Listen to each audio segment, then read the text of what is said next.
The Misfits. The people with opinions and the stories behind them. Argue with them. Disagree with them. If you're brave enough, listen to them. The people who think differently don't just shape conversations. They disrupt them. Because the Misfits aren't rare. They're among us. This episode deals with some wild themes. So if you or someone you know is in need of help, immediate, confidential, and free support is always available 24/7. If you're having a mental crisis, please call or text 988. If it's an emergency call, 911. You can always text the word home, which reaches a crisis text line. And lastly, there's a website available, 988lifeline.org. There's help out there if you need it. You're your biggest advocate, so please, if there's something you need, reach out. Thanks. On to the show. And just so we can set things straight, you didn't date him. You didn't date the Cantor. You were engaged to Mr. Stallion. Yeah. But you and the Cantor had a really deep conversation, which you didn't expect to have. No, not at all. He was a little confused, like why I had a cross on, and I told him I was getting baptized, and he was like, he knew your grandma was Jewish, and he's like, why the hell are you wearing a cross? He's like, is this your like mom's mom? And I was like, yeah, it's my mom's mom. And he's like, well, you're Jewish. He's like, do you know anything about being Jewish? And I'm like, yeah, everybody in my family hates being Jewish. Like everybody hates being a Jew. And he's like, well, have you ever went to Israel? And I'm like, I don't know what Israel is. He's like, well, they have this thing called Birthright. It's a free trip, and I was like, oh, all right, cool. And I'm in my mind, I'm like, free trip. I'm like, cool, I'll go, like, whatever. But really what happened was I felt something like stir in me that I was like, well, I really don't know anything about Judaism. Like, I might as well go explore it. Like, I studied the Quran, I studied Catholicism. Like, let me go study Judaism. And I called up the only Jewish person at that time that I had known. It was a guy I met in college. His name is Moshe.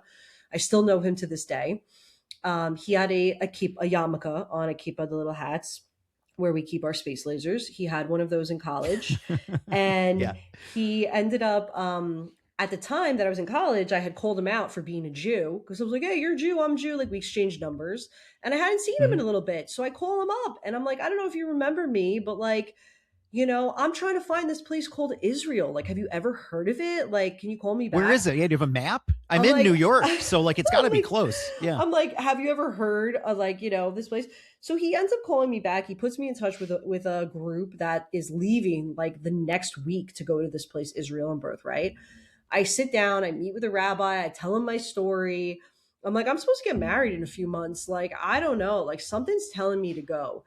And my fiance is like, you cannot go to the Middle East. My grandmother, my Jewish grandmother is like, they're going to kidnap you and bomb you. Yeah. And blah, blah, blah. And you're going to die. And I'm like, I don't care. And they're like, don't go. Everyone's like, don't go. Like my grandma's like, you can't go.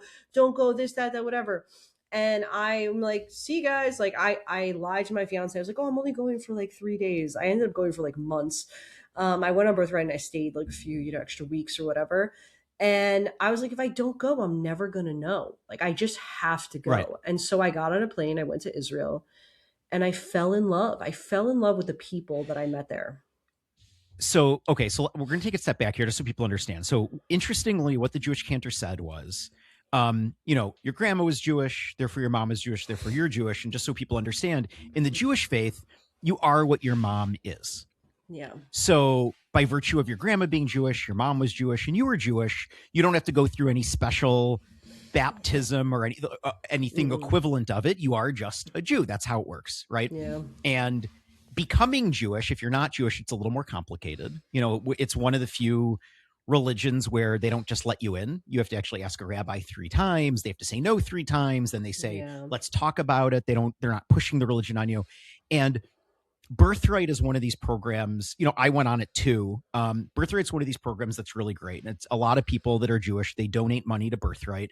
And it gives kids the ability, Jewish kids the ability, no matter how you're Jewish. Yeah. I know people who proved that they had a great-great-grandmother that was Jewish and they've never done anything Jewish because they ended up, their mother or whatever met a father who wasn't Jewish and they were never raised Jewish, but they're still able to go. And it really just takes care of the cost for you to go down there. And it's really just so for you to kind of explore what is being Jewish that happens to be in Israel. And you and I had a very different experience, right? Yeah. So I went down there and I remember we were in a bus going to Jerusalem and everyone is standing up and some people are crying and they're like, homeland, this whole thing. And I was like, this is a dusty, dirty place. Chill, relax until we get there. We're not even off the bus yet. Everyone chill the hell out. But you went there and you found something. Yeah. You found something in yourself that you didn't have, that almost you were looking for, and you needed this in a weird way. It was the people that I met were very warm and not judgmental. They were very eager to do mitzvot, which are good deeds, right? So people were just exuding this kindness. Now, I know with the political climate of today, and I haven't been back to Israel since, interestingly enough, but sure, it was, and it wasn't just Jews, because so in Judaism, you don't cover your hair until you're married. Now, I cover my hair when I leave the house, even though I'm not covering it here. And you'll see in some of my videos, I cover my hair. I covered my hair when I was in Israel. I don't know why, but like something just told me, wrap your head. So I did. I mean, now I know why, but back then I had no idea. And so I actually was talking to Muslims, because the Muslims thought I was Muslim because I was, covering my head, and they do that at a very young age. And so I was meeting Muslims and Jews, and there was just so much love for the people that I was meeting. And I was like, this is amazing. And the religion started unfolding to me. So like making brachot, which on the food, you say a prayer before you eat it, and Shabbat. And there were just things in the religion that started making sense, that were basically connecting pieces in a way that Christianity didn't do for me. So like shomer negia, it's when you don't touch somebody of the opposite sex. Obviously, this is a big deal for me because I lived a life where sexual promiscuity was rampant and the norm. So now I enter an atmosphere where it's like, no, sorry, we don't touch men that you're not related to or that you're not married to. And I was like, what? Like, what do you mean? Like, oh, I can maintain my space and this is normal, like for me to not want to touch somebody. And there was modesty and Shabbat where you rest, like there's a day designated to rest. And so I'm now getting fed these very tactile things that are forming a foundation for me in ways that other religions hadn't, and in ways that are elevating my life. It essentially was giving me the structure that I never had, because Orthodox Judaism is, for all intents purposes and all the bad things you want to say about it, it tells you how to live, how to wake up in the morning, how to go to the bathroom, what to eat, when to rest. What do you do when you rest? It's a manual. It is a handbook of how to live your life. So much so that a lot of people find fault with it and they reject it.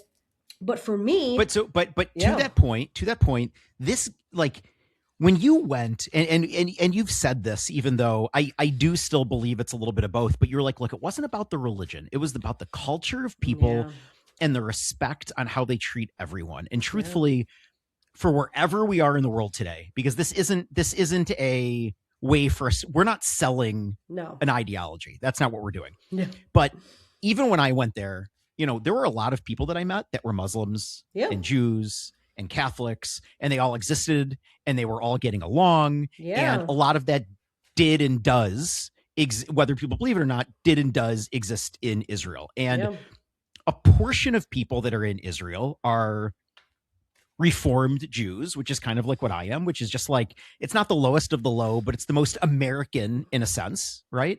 And then you have conservative Jews, which is a little bit more intense, and you read more and you understand more. And then there's types of ways to be Orthodox, which is you sit and you read the Bible and Torah, Torah, right? The Torah, but the Bible, for us that don't know what that means, it's the Torah. And you sit and you kind of just understand it and you digest it, and it gives you all those rules. And you, from school, and how you love structure. It was perfect for me. And for you, you must have ate the shit up. You must have been like, heaven. Finally. Heaven. So it's interesting. I remember I wanted to be a lawyer. there is, so the Talmudic discussions, which is another book, it's not the Bible, the Torah, but men who learn this book for 4 years actually walk away with a college degree, because guess what? It's a law discussion. It's dialogue back and Mhm. forth. I know people are like, oh, the Talmud, whatever. It's a very intense book. It's discussions on what happens if your neighbor's bull injures a pregnant lady and kills them, like things that they're law discussions. And this is what I was like, oh my God, like intelligence, like left brain structured intelligence, like Yeah. conversations. And it's very unusual. I will tell your audience, most women are not studying the Talmud. They're not studying the Gemaras. They're not, they're not learning to the capacity that I learned. Like they're having kids, they're getting married, they're focused on the home, they're focused on, Mhm. children and raising, and the men do what they do. And for me, I was like what, like challah, like I don't give a shit about bacon challah, like let me get in on Yeah. this discussion, like what's happening here, what do you mean, like, oh, a tree, that grows fruit fell in my yard, like whose fruit is it, like I was like, I loved it. And so it fed my intellect, it fed my desire for structure, my need for structure. It gave me community because I did not have family Mhm. and community, and it just checked all the boxes. And so I came back from that trip where I was like, yeah, this is where I want to be. So let's talk about coming back from that trip, because Yeah. prior to the trip, you're about to marry Mr. Stallion, who not Jewish, right? Yep. Family is deep rooted in the church. He's Yeah. deep rooted in the church. Mm-hmm. And you come back and you're like, I kind of found myself, and you say that you love me, so we got to figure out a way, some Yeah. way to maybe exist, to have these two worlds exist. And what was that conversation like? Well, you're giving me more credit than I had back then, because I didn't have that conversation. I was like, yeah, I'm keeping Shabbos and I'm going to start keeping kosher. And if you don't like it, get the fuck out. Because I was like, see ya. Like, I found something that works for me. And it Mhm. wasn't quite that conversation, but I did start having people over for Shabbos meals. Granted, they were very loose Shabbos meals. People would drive in, whatever. And he Right. felt very uncomfortable. He was like, I have never been around this many Jews in my life. I'm very uncomfortable. And I took immediate insult to that, because I was like, oh, Jewish people make you uncomfortable? I'm like, well, and I took all of his stuff. I threw him out of the Mhm. apartment. It was my apartment. I wrote him a note. I put our Christmas tree out on the lawn, and I was like, since Jewish people make you uncomfortable, take this Christmas tree and shove it up your ass. Signed, sincerely, your Jewish ex-fiance. And I changed the locks, and I was like, see ya. And that was like, and I was done. And I was like, I'm going to go on this journey. Like, I like it. I want to do it. I don't need people around me that are going to be like, Yeah. I'm uncomfortable. Mr. Wonderful was already out of the picture. So I was like, bye. Like, I'm done. See you later, What I love about this is it's weird. So I'll tell you. So my wife, she converted, right? And she did it on her own accord. I actually didn't want her to. I said, don't do it. No, at some point in time, nobody likes to choose, right? Just do what you Never. do. And she was like, look, she met with the rabbis, and one of the things about converting to become Jewish is you actually have to go through, it's not just about going and saying, I want to convert. You have to go through like a school, Oh, and you have to like learn all about this. And mhm. you have to, it's a deep Very dive hard. into the religion. And then at the end, you got to sit and say, like, do I want to do this or not? You still have outs. Yeah. The whole time you have outs. And They're she pushing said, you out. she They're was like, please don't do this. You don't know what you're they don't signing want up you. for. Jews don't sit there. Jews Yeah. never sit there and say, we want you in. I mean, No. and there's like what there's 0.02% of us, or whatever the low number is. No. Like, we don't have that many. And we're still sitting there like, we're not opening Yeah. up our doors unless you Yeah. really want to be in. And she wanted to do it. And her parents are Catholic, but would be at church all the time.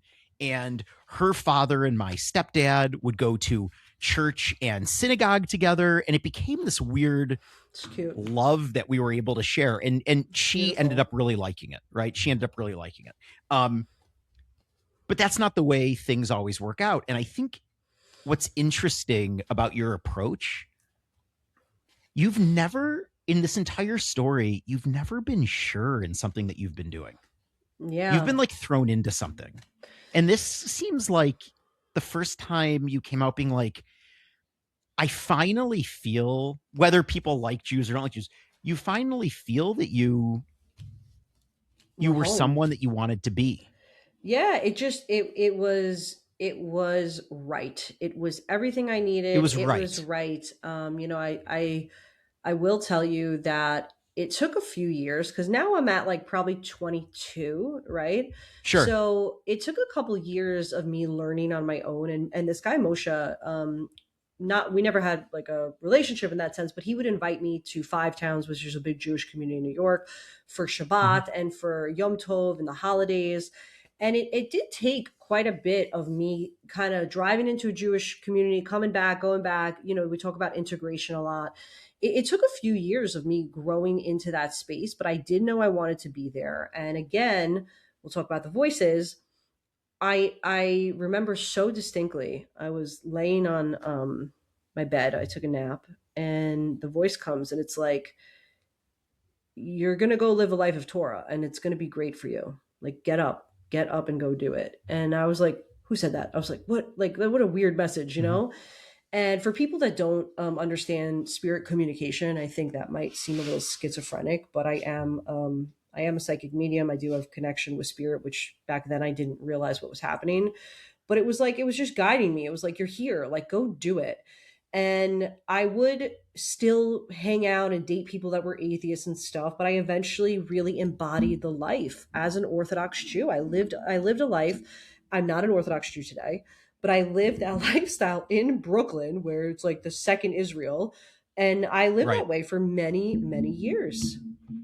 And what that means, so people understand what that lifestyle means, because it's not Ugh, like it's intense. it's not a normal lifestyle. Any extreme religion, which It's not I normal. don't drink the extreme religion juice. I don't think any of it is normal, but I feel you need it I to needed it. understand all the other aspects of the religion. But Hmm. this meant you were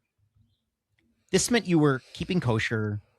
This meant your entire life probably took place right within that town within Brooklyn. You didn't, I Blocks. mean, You if didn't you'd venture leave. out, You but didn't leave you didn't those few leave. blocks. Like you have everything you need. The term ghetto comes from Jews in Europe. And I'm not referring to Brooklyn as the ghetto, but like you didn't Right, leave, the reason the ghetto was a ghetto is they cordoned off a few blocks, and right. you weren't allowed to leave. We recreated that by ourselves. Like you had your shul, which is a synagogue. They probably know that term. Hmm. On the corner, you had your kosher grocery store. You had Yeah. everything. You had Your babysitters on the block. butcher. Yeah. Everything is within a little tiny community. And I moved to Brooklyn. I got married to my first husband, and you don't wear pants, you wear wigs. It happens to be I make wigs for cancer patients, but they're called Hmm. shaitels. Everything about my life was absorbed within that community, like the old So that means identity. long skirts, Yep. You don't Below show the knee, skin, no below the collarbone, knee. no You elbows. correct. Yeah. When you get married, you wear a wig. And then just real quick so people understand, because I think Judaism's interesting with women. Like we really do hold Mm, women to a very, very high regard. But yeah. with that being said, in an Orthodox community, what was that like for you? Because if we remember, you at some point in time got the fuck you moment, right? That doesn't go away, by And the way. That fuck it doesn't you go away. moment doesn't go away. And most Jewish women are very vocal. Trust me, like they very much hold their own. But what was it like being you now in this community where there is more modesty with your entire background, So everything you've been through? I felt I felt pretty good. So my husband at the time, my first husband, was very learned, which means that he was actually from in Israel, Bnei Brak and Borough Park. He had a very, very high degree of understanding in the Torah and the Talmud.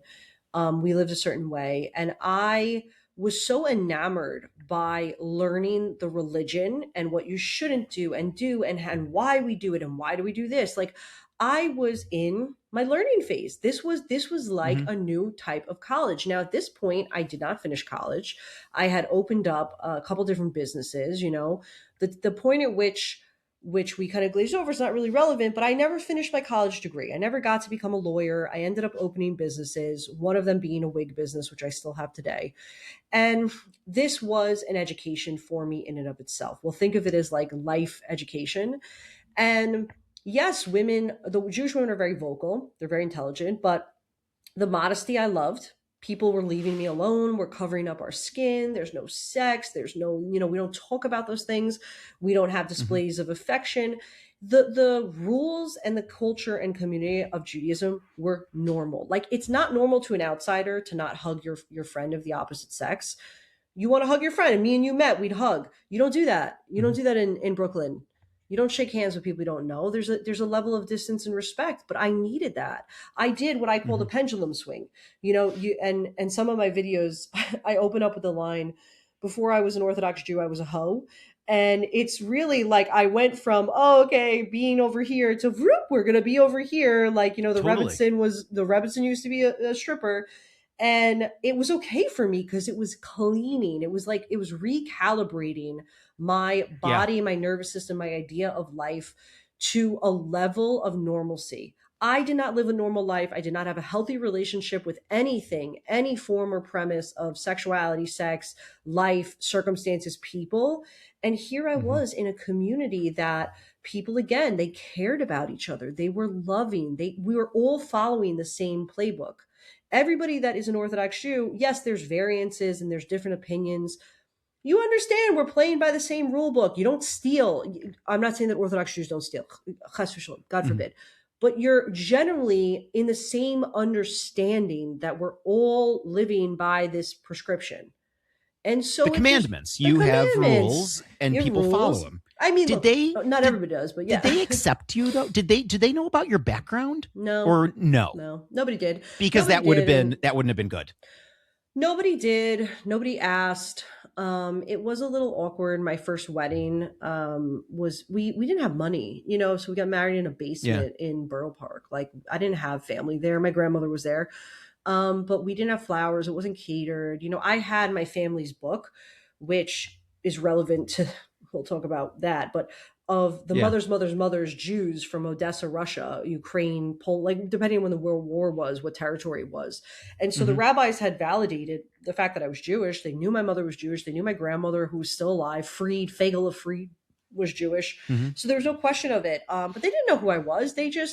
I showed up in Brooklyn. I was married to a guy who was in the community. He had been born and raised there. They knew him. That was like the validation. And nobody knew, I didn't go around talking about it. I was Charna. I showed up in the Jewish community. We got married. I had a baby right away. I had 2 kids back to back, my son and my daughter. And I made wigs, and I was a sheitlmacher, and I started styling wigs. And I was like, bloop. I just inserted myself in the community. I dressed how everybody dressed. Yes, I'm a little weird. Okay. I think it's very hard to hide my unique weirdness. So I'm sure I also had blonde shaitels. You could tell that I wasn't born in Brooklyn, but to people, maybe she's a Jew from another state or something, Yeah. A lot of assimilation with Judaism it's called a Baal Tshuva when somebody becomes religious later in life. And if you're a convert, because I coach a lot of women going through the conversion process, interestingly enough, they find me and I'm like, yeah, I'll help you. No problem. I tell them, your goal is, while you're in this conversion process, to assimilate. You don't want to stand out. You are joining the Orthodox community. Be like the Orthodox, dress how they dress, eat what they eat, get what they get. And you get the full experience of what it's like. I'm not saying to do that. For me, it was like, all right, I'm going to, fit in. I mean, I joined an EMT, a Hasidic women's EMT organization, an all women's organization. I joined the EMT organization. I ran Gamaks. Which is where we donate things. I was super Jew.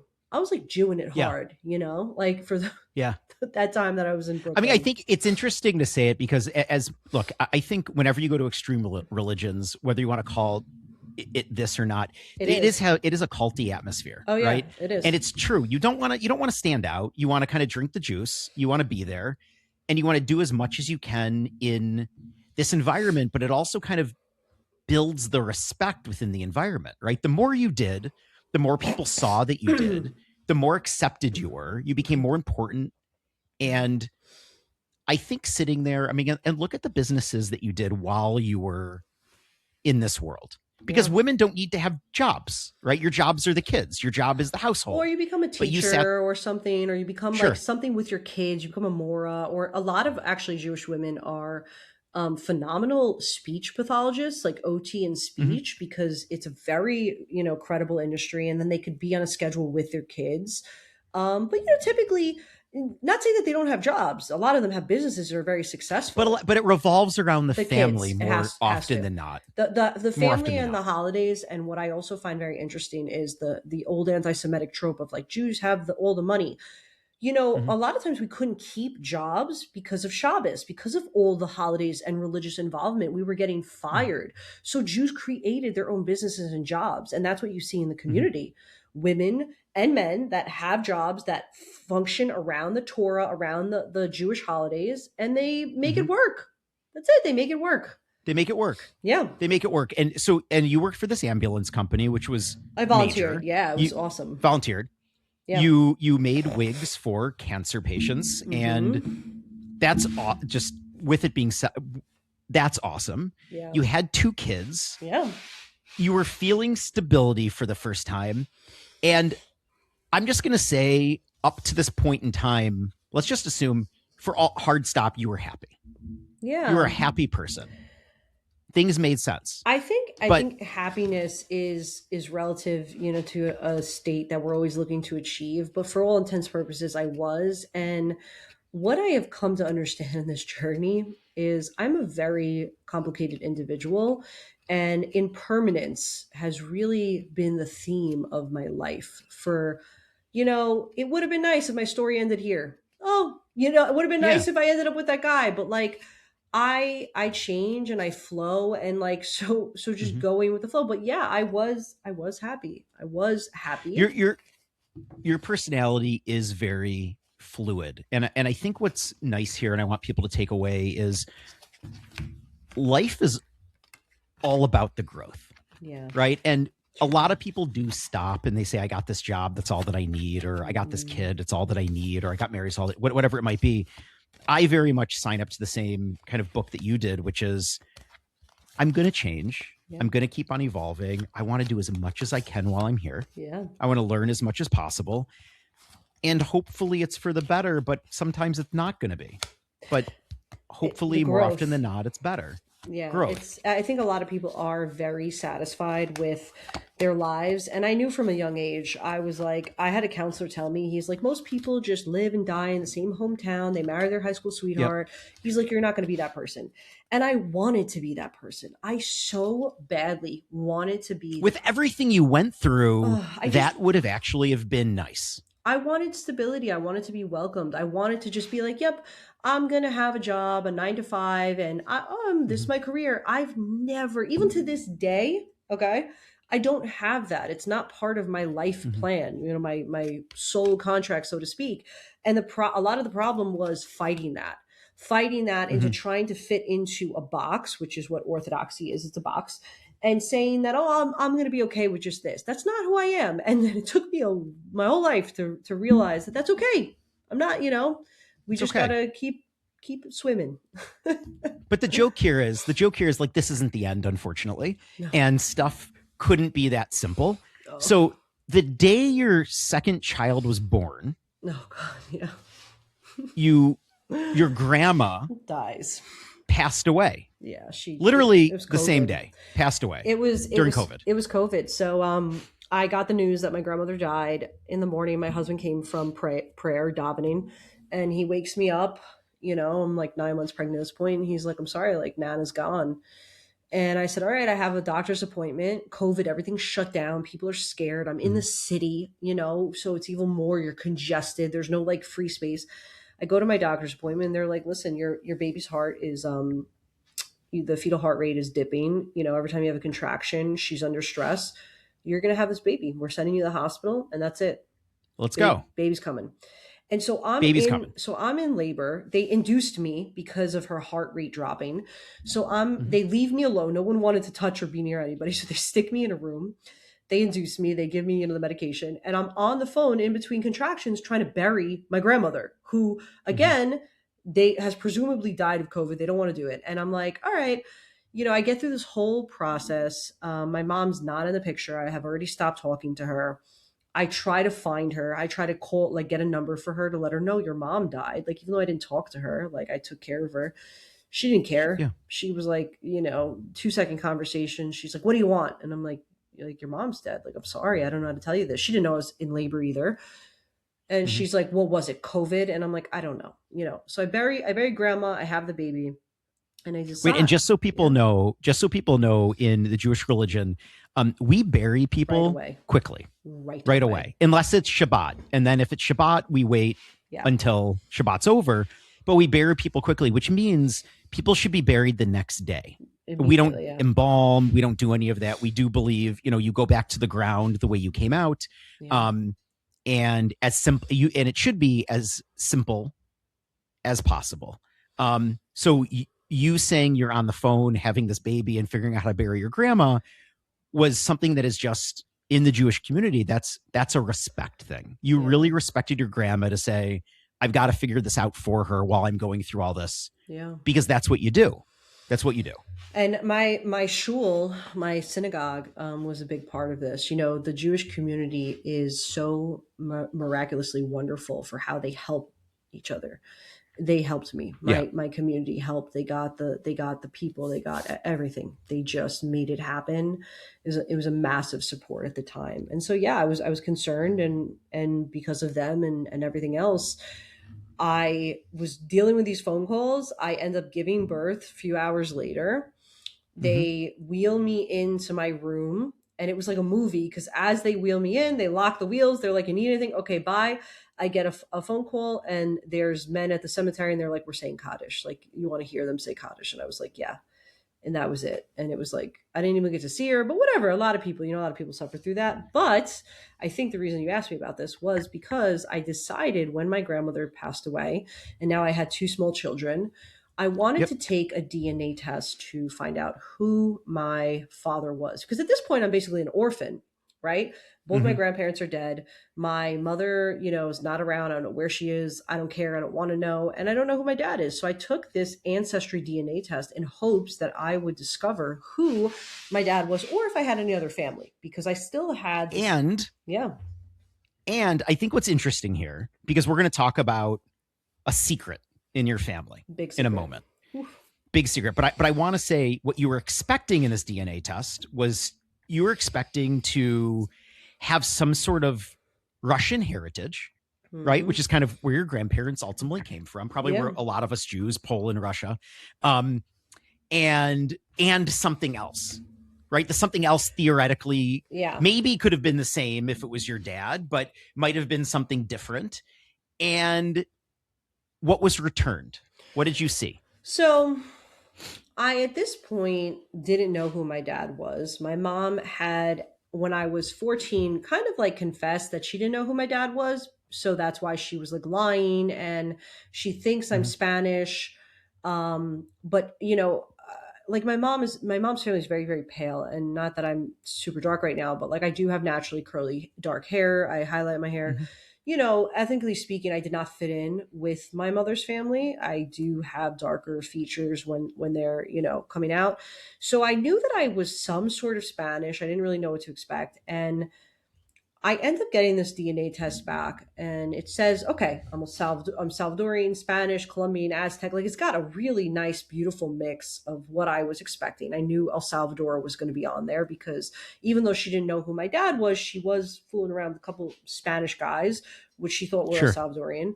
And then my mother's side of the DNA comes back, and nothing in there indicated that it was any sort of like Russian or Ukrainian or Polish.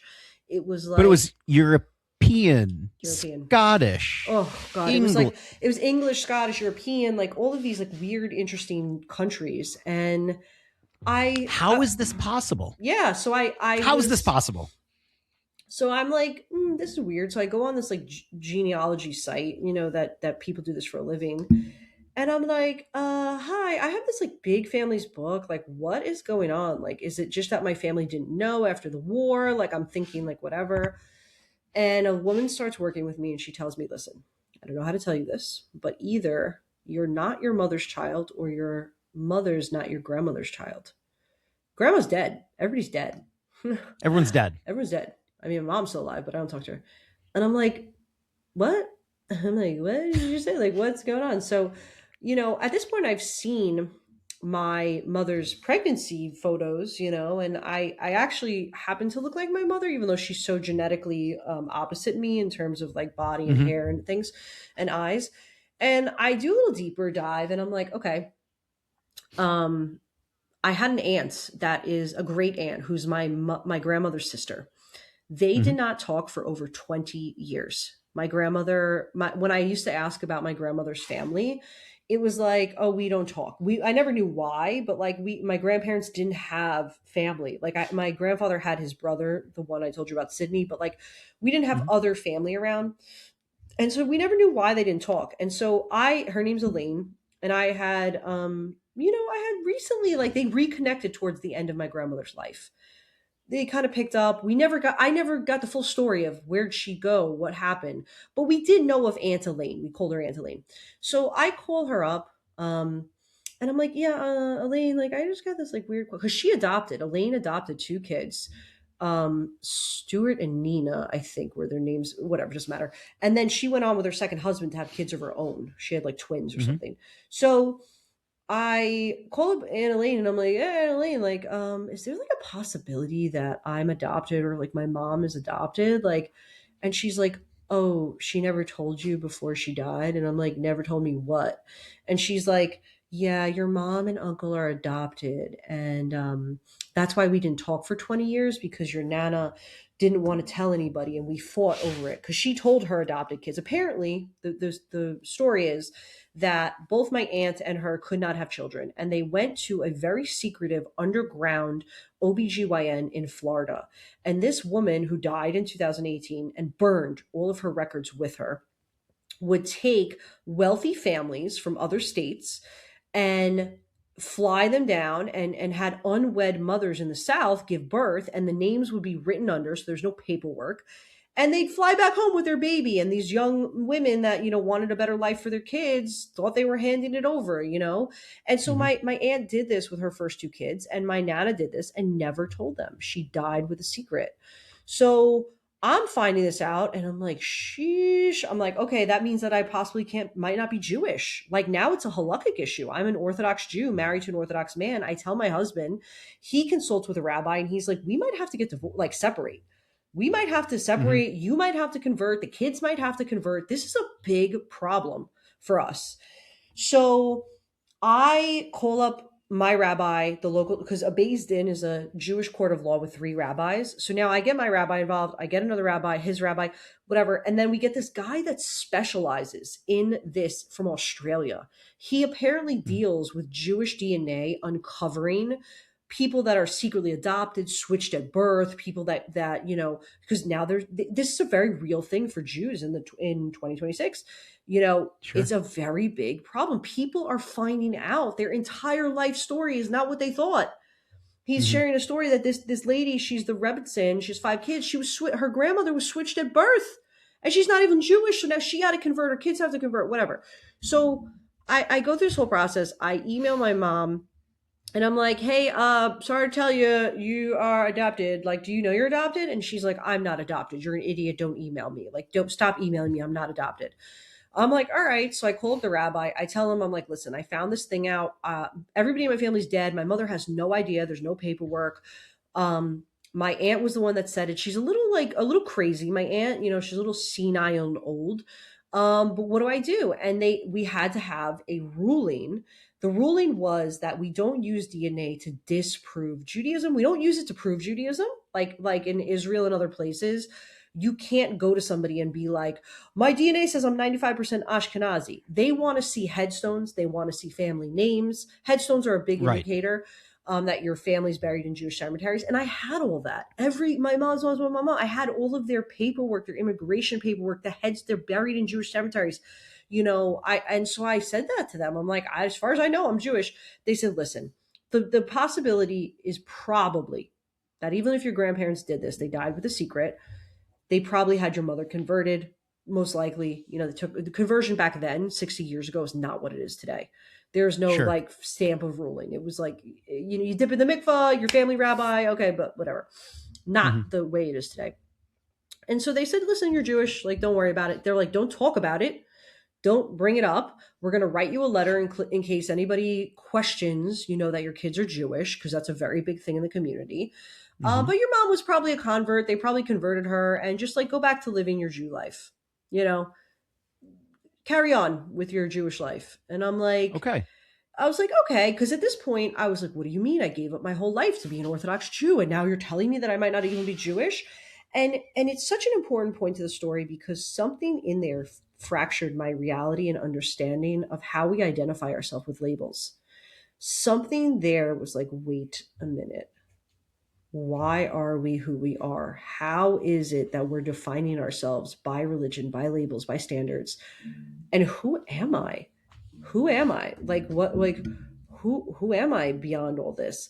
And I did continue living as an Orthodox Jew. I ended up later that year, I ended up getting divorced. Let's talk about this really quick, because I think what's important here is you did the DNA test. I want to take a step back. You did the DNA test. You, through the DNA test, unlocked that your mom was adopted, but you also found living a mile and a half from you, a little more than a mile and a half, but quick, close by. You found like a sister. I found a brother and a sister on my dad's side. So my mom, not knowing who my dad was, had given me incorrect names, and led me down a rabbit hole. And so when a DNA pinged with a cousin, that cousin put me in touch with my brother, my half brother through my dad's side. And he was like, I was looking for a guy by the name of Jose. My biological dad, is one of 19 children. Okay. Woof. So I have an uncle, Jose. And he was like, oh yeah, let's meet up. Like, let's see what it is, the ancestry, whatever. Cause we know Jose, like he has a bunch of kids and here and there and whatever. And it did turn out that my dad is not Jose.